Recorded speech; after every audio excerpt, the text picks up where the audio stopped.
Welcome everyone, Costini here with the discussion about some of the worst races in Total War Warhammer 3 Immortal Empires, many of them introduced in Warhammer 3 itself.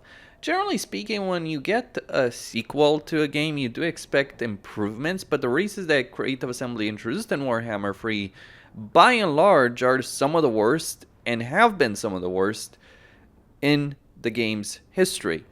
The only races that are actually worse, and even then not quite as bad, are races from Warhammer 1 that haven't necessarily received updates, like the Empire. But I'll get into that in just a second. Suffice it to say that the races that I'm going to talk about in this particular video are pretty bad. Now, there's some decent Legendary Lords for these races that can have pretty good and solid playable campaigns, but I would make the difference between the Lord and the race that they have, because there are some differences. There are lords that do have such good campaign effects that they can get past the issues that a race may have. Now at number 5 we have the Empire. The Empire is just a relatively weak race, simply because it hasn't really been updated since Warhammer 1, with one major exception that came with the release of the Beast and Hunter DLC in Warhammer 2. Since then, the Empire has pretty much stayed the same, and they never became a powerful race in Warhammer 2. So what's the issue with the Empire? Well, they do have several Legendary Lords, but none of them are exceptional when it comes to one particular aspect: dueling, fighting a 1v1 duel against another Legendary Lord. That does limit your potential in the campaign, because you're not going to be able to deal with say a Vampire Count's Legendary Lord in a one-on-one fight. This, by the way, applies to their regular lords as well, and heroes. Their hero selection choices are decent, but they're not great, and that is a problem. That's how I would qualify both lords and heroes. They're decent, but not great. And same with the Empire as a whole from a late game potential. But the problem is, the big, overwhelming issue beyond the Imperial Authority system that Karl Franz and Balthazar Gelt have to deal with, the problem with the Empire is that their army roster is really, really weak early on in the game. So, even if you own both DLCs, which is the Grim of the Grave and the Beast and the Hunter DLC, you will only be able to recruit a couple of very weak units early on in your campaign. Like at tier 1, you get swordsmen, spearmen, free company militia, and archers. Out of these units, it's the archers that are the best unit, the most cost effective. And by the way, this is the only faction where you need to own a DLC to have a really good early game unit. But even then, these archers, they're basically weaker in quite a few ways than goblin archers, and their upkeep, while they're cheap to recruit, and this is a problem with the Imperial roster, while many of these units are cheap to recruit, they're not so cheap to maintain from an upkeep perspective. So while you can recruit quite a few of them, actually maintaining large armies of troops is a significant issue in an Imperial campaign early on. You do have a good economy, you do have good public order, because your base economic structure generates 250 income, goes up to 500. You do have some benefits, some pretty solid economic benefits when it comes down to all of it, absolutely. But at the same time, you're dealing with an army that requires a lot of troops to be effective. And the problem is, while you can recruit those troops fairly cheaply, the issue is just maintaining those armies. And another issue is their ability to win in sieges. So until tier 3, you're going to have pretty mediocre ranged and melee in particular, like spearmen with shields are probably one of your best early game units. But even then, look at their stats. They have 60 leadership, 30 armor, pretty weak damage, pretty weak melee attack. I mean, there are some other choices, of course, as well. Like, there's some cavalry choices as well, Imperial Knights, Outriders, and all that. But you have to get to tier 3 to start getting great swords and huntsmen to have a pretty effective army. And then, of course, to get handgunners, which are the best ranged unit that you can get access to. Though, bear in mind, greatswords do require you to have an armory in a province to be able to recruit them. Unlike some other races, many other races which can just get the tier 3 barracks and be able to recruit them right off the bat. There are some pretty decent cavalry options and all that, but one of the problems even at tier 3 is your ability to take down walls. Now, if you're playing a campaign inside the actual empire, this is not necessarily too big of an issue, but you just don't have the units to storm the gates, so to speak. Trying to use siege towers or ladders, waste of time. You're just going to get your units killed, especially if you don't have great swords in your army, so you need a way to break down the walls. The issue is you have no effective way of breaking down the walls because mortars are not going to do the trick. You need great cannons for that. The problem is great cannons are a tier 4 unit, so until tier 4 you're in a pretty weak position, and until tier 3 you're in a very weak army position overall. You can make sieges work, but until you get to tier 3, you're just going to be in a really miserable position. And the problem this creates in Warhammer 3, this is something people need to understand. The challenge of a campaign always comes from the early game. For essentially every campaign, barring a couple of them, or it's the mid and late game, like a Lefanar, which has a more difficult mid and late game than he has an early game. But barring a couple of exceptional campaigns like that, the vast majority of campaigns of this game, especially on legendary difficulty, on which I consider everything that I say in these videos, I'm considering legendary. I'm not considering normal or hard or anything like that, but purely legendary. Well, on legendary, the vast majority of difficulty that comes in a campaign is early on. So having a very weak early game is what screws over the Empire. And then there's the limits of diplomacy and other problems that the Empire does have if you're playing Karl Franz or Balthazar Gelt. And it doesn't get better necessarily if you're playing as either Volkmar or Marcus Wolfhart. Regardless of which Imperial campaign you're playing, the Legendary Lord will have something that will make you suffer. Volkmar because of his starting position, Marcus Wolfhart because of the annoying lizard attacks, though he probably has the best campaign of all of them, and then Karl Franz and Gelt with their really annoying Imperial Authority system. Now, there are mods that vastly improve Imperial Authority and the diplomatic options that the Empire does have, but the inability of getting a military alliance and all that does create a lot of problems for Imperial factions. And number 4, we have the Dwarves. The Dwarves do have a good army from the very start of their campaign, unlike the Empire. Because from every tier 1 barracks, they can recruit miners with blasting charges, dwarf warriors, and dwarf warriors with great weapons. But it's really at tier 2 that the Dwarves become really powerful with the ability of recruiting quarrelers.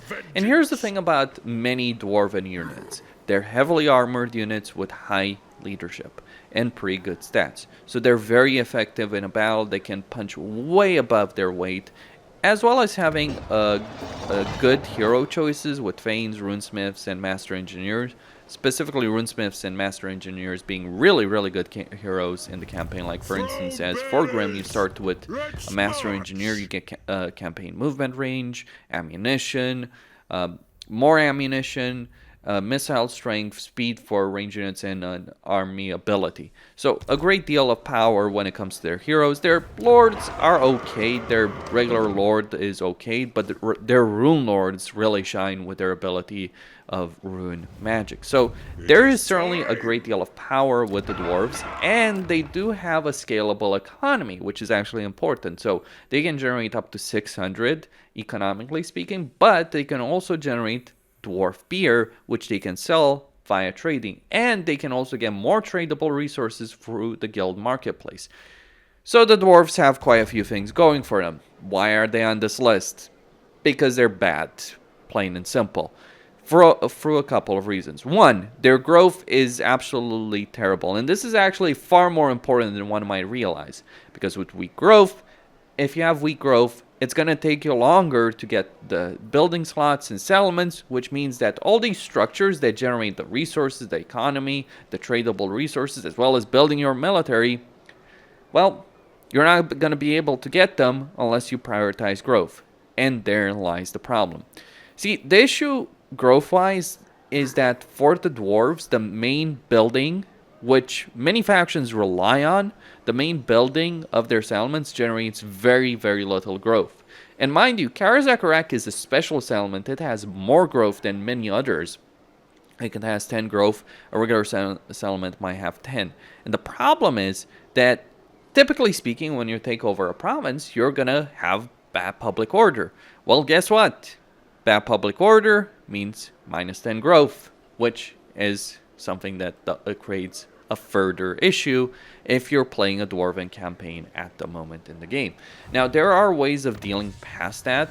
Two main ways. One, there is a commandment that increases growth, and you can double it basically from 15 to 30 growth, and then there's heavy cornstone. So you can get a decent amount of growth, but you do require to control the province to really make that work, which limits your campaign. Another issue, and this is actually the far more substantial one as far as I see it. Another major issue is that dwarves have no way in their campaigns, with one exception, of increasing casualty replenishment. Because while they do have an army that can do very well in auto-resolve, they don't have a way to replenish losses unless you're using a mod. There is a very good mod for this, which is called Craftable Dwarf Replenishment. But even then, even with that, although it will fix the issue, the dwarves still will have plenty of problems. Another problem.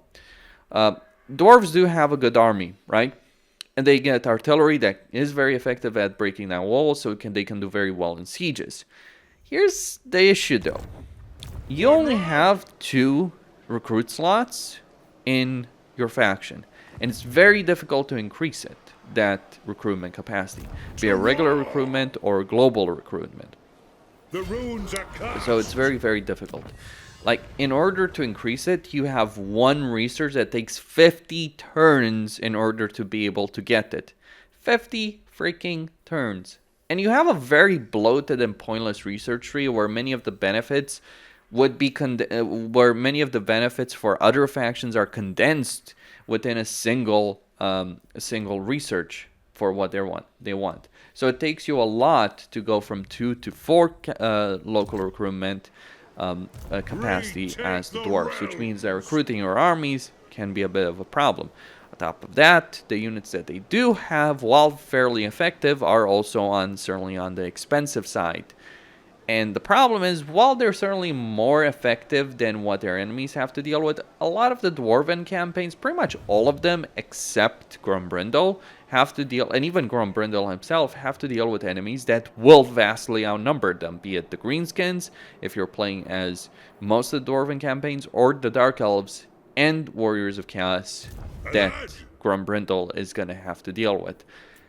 That's the problem. That, by the way, is the fundamental issue. Like, if you weren't dealing with those races that just can pump out ridiculous numbers of armies as the Greenskins and Dark Elves can, the campaigns wouldn't be quite so miserable. But because you do have that situation in pretty much every single Dwarven campaign, lesser issue for Grombrindal because you have poor casualty replenishment, expensive units, and poor growth. If you had good growth, like the growth aspect is actually important, if you had good growth and you could get your settlements to a high level, it would mean you could get better units, you could get a better economy.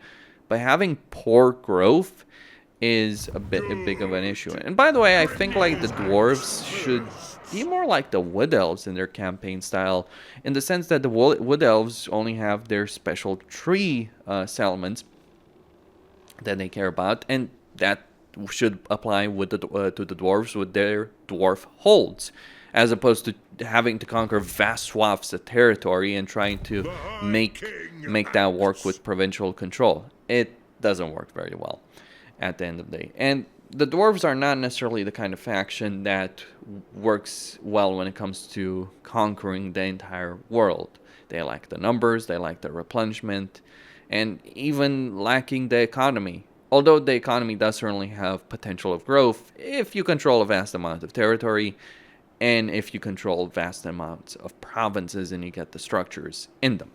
At number 3, we have Kislev. What is there not to hate about Kislev in a lot of ways? For starters, a lot of their units are hybrid units. What that means is that they are supposed to be good in both melee and ranged. The problem is they don't excel in either category, though generally speaking they do tend to do better in ranged than in melee. But look at the regular Kossars, the tier 1 Kossars that you can recruit from any settlement. They have decent leadership, I suppose, with just 60, but they have weak armor, and their range strength is not necessarily that great. Their melee stats are also pretty pathetic. They do have decent, I suppose, melee attack and defense, but with that low armor, they're just going to be torn to shreds, and they also don't do a substantial amount of damage. So you don't want to throw these guys in melee. They're not going to do so well if you do so. So lots of problems with this, and they're basically like Imperial archers. The problem is, like the Empire, Kislev has one of the same issues like the Empire, but it's actually worse, because the Empire at least has a good economy, but Kislev does not. But similarly, Kislev does have a lot of units that might be cheap to recruit, but they're not so cheap to maintain, and your regular Kossars are more expensive to maintain than Imperial archers, without necessarily being better than those Imperial archers in a lot of situations. Then you have a similar issue when it comes to sieges, but it's pretty bad as well for Kislev in that you only have one artillery piece option, and it's tier 4. So trying to take walled settlements until that point is going to be an exercise in frustration. The problem for Kislev is that they don't have the melee capability of just storming the gates. If you try and do that when you're playing a Kislev campaign, you're just going to get your army killed. But similarly, you don't have the ability to destroy the walls, which is a problem that you share with the Empire. The other thing is your economy is weaker, substantially weaker, than what the Empire has to offer. It does scale better if you capture a lot of territory and a lot of resources. You do have scalability, but the problem is getting to a stage where you can really take advantage of that.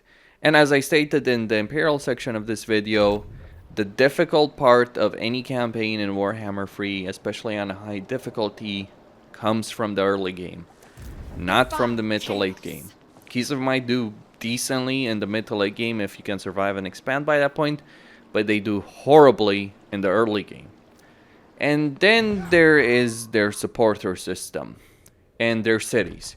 So Kislev is supposed to have supposed to be balanced around the idea that you have these three cities, Kislev, Prague, and Erengrad. One is controlled by Kastaltin, another one by Katrin, and a third, Prague, controlled by a neutral faction, which either of them can just wipe out and take over or confederate via diplomacy. Now, Prague gives you some very substantial benefits, but all of them give you substantial benefits, and your faction is supposed to be balanced around that. The problem is the supporter system, which prevents you, if you're playing as Katrin, for instance, from taking Erengrad for a very substantial amount of time, because you can only confederate Kastaltin if you gather 600 supporters. By the way, you lose the campaign if he manages to do so before you, though chances are he won't do so. Like, if genuinely Kastaltin or Katrin manages to get 600 supporters before you, you're doing something very, very wrong in your campaign. And it makes you wonder how one is still playing that campaign. I mean, the AI does cheat, absolutely. But this obviously does create problems. I mean, it's a system based on Paris and Hector in Troy Total War. A Total War Saga Troy. But here's the thing about that. That system, like the way it worked there, it wasn't genuine misery that screwed over your entire campaign. Because yeah, your brother controlled some territory, but you also had the neutral factor of Troy, which would give you missions and actually give you rewards and incentivize you to care about the system while you are basically playing a regular campaign. Here you have to care about it because you want to get that other city as quickly as possible for the campaign benefits it provides. You also want to keep the other faction alive because you want to max out this meter, and you won't be able to do so if they get wiped out. Sure, you could claim the city if they get wiped out by another faction, but you do want that leadership control and speed. You don't care about the 100 diplomatic relations with Kislev because every other Kislevite faction except Kastaltin in this case, for instance, and maybe Boris Ursus would be wiped out long before then. But you do You do care about confederating with the other one, getting them as a legendary lord. Kislev does have some endgame potential, but as stated, they struggle early on. And Kislev as a region of the game is one of the worst regions of the game. That's not something that can be ignored, because all Kislev campaigns will take place in this bloody hellhole, which is really poorly designed. It wasn't that great in Realms of Chaos, it's even worse in Immortal Empires. You can end up in a very vicious circle, and quite a few people have commented this to me, and I've done this myself, where you just spend a lot of turns of your campaign being stuck in perpetual warfare over here. What I've learned to do as Kislev, which I think goes completely against their lore, what I've learned to do as Kislev is that the best thing you can do is do as little as possible over here. So generally speaking, if I'm playing a campaign as Catherine, though, I would not recommend one as Catherine. If you're going to play a Kislev campaign, at least play Boris Ursus, because he has a much better campaign if you leave his starting province, go over here for the frontal landing takeover. But if you're playing a campaign as Kislev, the thing I've learned to do is wipe out Fraught, wipe out Azazel, then fight a couple of battles against Trog. That will stabilize the situation, then get the fuck out, basically. As in, take the major cities of Kislev if you can, whichever ones you can, and then go conquer Sylvania, quite literally. Conquer Sylvania, conquer the Ostermark, conquer the northern World Edge Mountains, conquer the bloody Empire in its entirety, actually, or significant chunks of it. You might want to leave the Reichland alone, because Karl can help secure your southern border. But outside of that, yeah, conquer vast chunks of the Empire, and then wipe out your foes to the north. Like, basically spend dozens of turns conquering the Empire, and then building up a massive economy so you can conquer the north. That's the best way to play Kislev. And I feel it's just complete bullshit, the way the campaign is designed, the way it works. It flies in the face of what Kislev should be, and Kislev should be a more defense-oriented campaign. Instead, it's this campaign where, like the vast majority of other campaigns, you have to conquer a vast amount of territory. I mean, with the exception of the Wood Elves, really, who can play a very defensive-oriented campaign and still win it. I think that more campaigns should be like a Wood Elven campaign, especially a campaign like Kislev, whose entire lore and purpose in the story, really, has been to hold back, to be this barrier holding back the forces of chaos. And that's not something that's reflected at all in how their campaign is played. Their army is pretty weak. They do have some pretty good late game options, but similar issue with the Empire, just worse, because you have a weaker early game economy and implicitly a weaker army situation. You do have some genuine strength later on between Warbears, Ice Guard, Streltsy, Little Groms, and of course War Sleds. You do have some pretty solid options, including Tsargar. Like, Tsargar are pretty effective units, actually. You do have some of those, especially when you get all the buffs from research and all the buffs from the unique cities. You do have some major benefits, but your early game is terrible, and you can get stuck in a perpetual cycle of violence from which you have no escape. You literally need to go against the flow of what Kislev should be in order to succeed in a campaign as Kislev. You need to conquer the Empire as Kislev to win as Kislev. That should tell you everything you need to know about it. And number 2, we have the Ogres. Now, the problem with the Ogres is not actually anything to do with their army roster or their hero roster, or their lord choices, although their lord choices aren't necessarily the best. Like, Tyrants and Slaughtermaster just aren't the best lords in the game. They're okay, but they're not great. And same with their heroes. But the thing is, the Ogre army, if you could unleash it, could be a pretty decent army. The problem is the cost. So, regular Ogre builds are not really that effective. The problem is, they're the cheapest units that are worth recruiting. Like, Noblars are just not worth recruiting unless you want to throw a massive units at your enemy.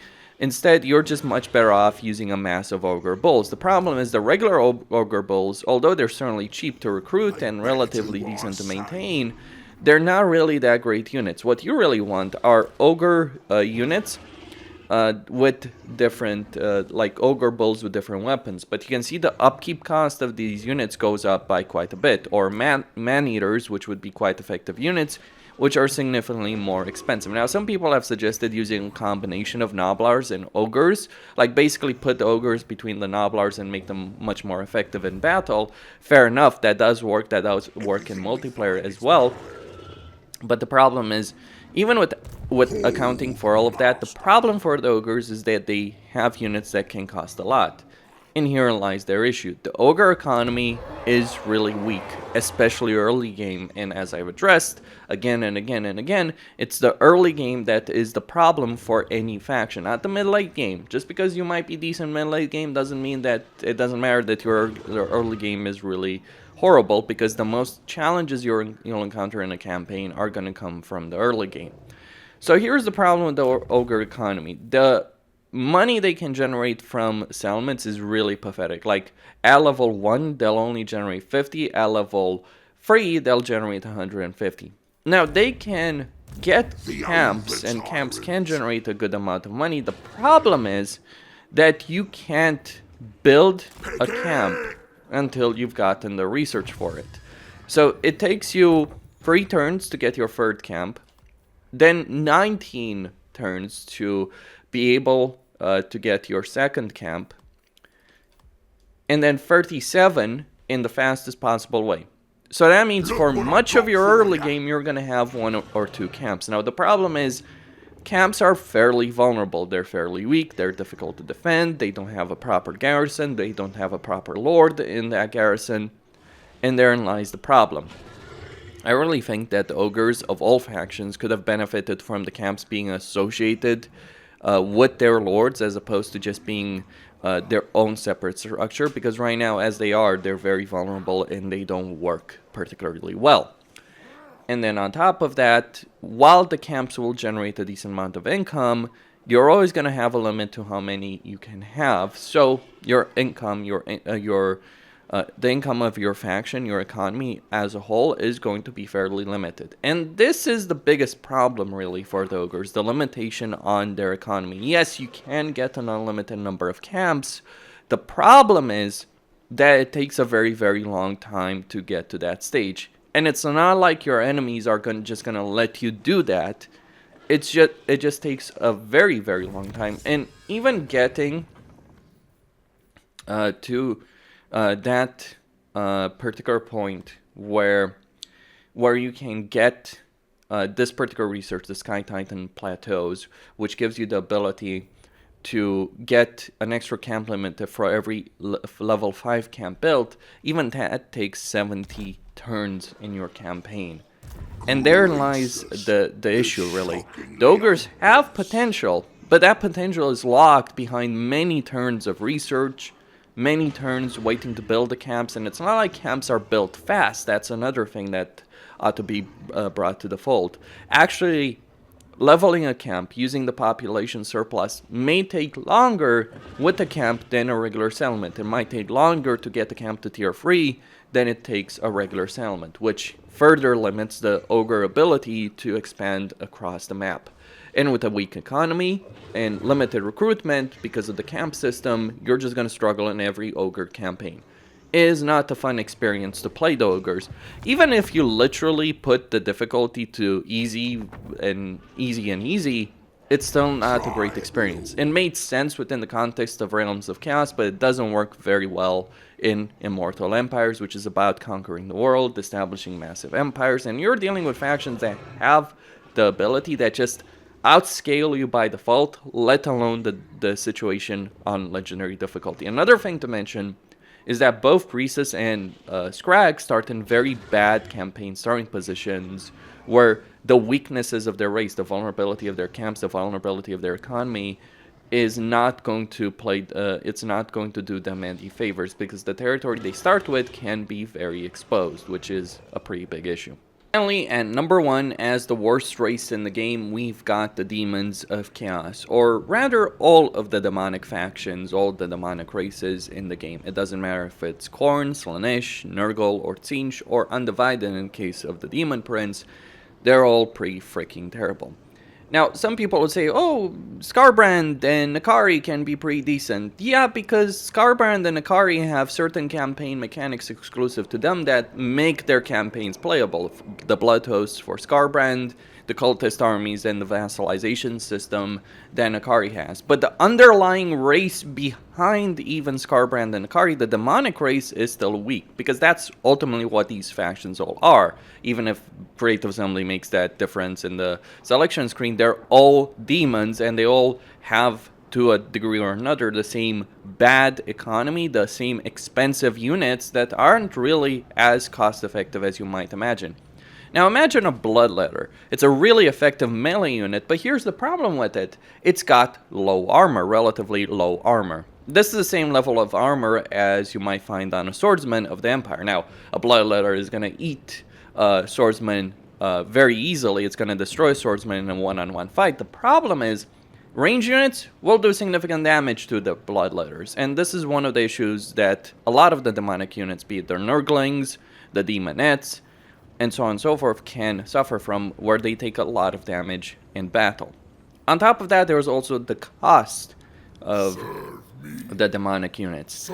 Chaos Furies and Marauders can be cheap, but any kind of demonic unit is going to be relatively expensive to recruit. Maintaining full demonic armies to be able to properly conquer the world would actually be a lot more difficult than one might assume, even for races that have good economies. The demons don't have a good economy. By default, like for instance, for the Demon Prince, you generate from a regular economic building 100 income. Then you have the ability, dependent on which god you're following, to get the second one. So for instance, going with Nurgle over here, if I get 200 growth or 5 development points, I can get 100 more income. And this, of course, can scale all the way to 300 extra income or 400 baseline income. That is not good enough. And you don't have the ability to trade playing as the Demon Prince or any demonic faction, which further limits your ability when it comes to the campaign. Akari is the one that has the most options in the campaign, but even Akari is in a pretty miserable situation when it comes to it. It's a combination of this. It's a combination of having units that are more suited for the Warriors of Chaos to complement their armies, their heavily armored high leadership armies. Like basically the way demonic units work for the Warriors of Chaos is demonic units help give them some really high damage units or fast moving units, all that kind of good stuff, or monstrous units. But on their own, demonic units are not really that great. If you just take a full-on demonic army, it's not the best army you can make. And if you want to play with demons, there is a much better choice in the campaign, and that choice, of course, is with the Warriors of Chaos. Like someone like Archeon will have a better demonic army than most of the demonic factions. Someone like Be'lakor flat out has a better demonic army because he can get all the demonic units from every single one of them, and he has no limit on gifted units in any of his armies, and he gets an upkeep benefit to them. By the way, that upkeep benefit, let's just talk about this, because Be'lakor gets that upkeep benefit. That upkeep benefit is something that all the demons would so desperately need to become that much better. Be'lakor gets it as a faction, as a legendary lord for a race that already has a substantially better economy and can trade, unlike the Demons of Chaos. And he gets a minus 25% upkeep for demonic units. That's ridiculous. Or if you want to play someone like Skarbrand, Valkia is just a much better legendary lord than Skarbrand is. Plain and bloody simple. Skarbrand's mechanics don't work very well, Nakari's mechanics don't work very well. Yes, you can play a campaign and you can make it work. That doesn't mean that it's not miserable. And the Demon Prince in particular represents just how horrible the underlying race behind all of those legendary lords is. Because he has a weak economy, he has expensive units, he doesn't have the power of his army. Even in Realms of Chaos, where these factions were added, with a more limited campaign where you could get away with just playing with 1 or 2 armies throughout the entire campaign, more like 2 really, they were still relatively weak. Now in Immortal Empires, where by turn 50 I'm looking at the dozen plus stacks as the High Elves, Greenskins and so on, yeah, by turn 50 on Legendary, just to give you an idea where the Vampire counts, I'm looking at the dozen plus stacks. As many races, like, or half a dozen stacks if I'm talking about the Empire or Kislev or Grand Cafe, playing the Demons is just a very slow, very miserable campaign in comparison. It's not recommended. It's the worst race by far. And every single one of their Legendary Lords is really weak. There are better choices with the Warriors of Chaos. Flat out better choices. There's better Legendary Lords for a full demonic army, like Be'lakor. And if you care about to say, oh, I want to play a Nurgle faction, well, let me tell you this. Festus is a lot better as a Nurgle Legendary Lord than Kugath. Valkia is a better Legendary Lord for Khorne than Skarbrand is. Village is better for Tzeentch.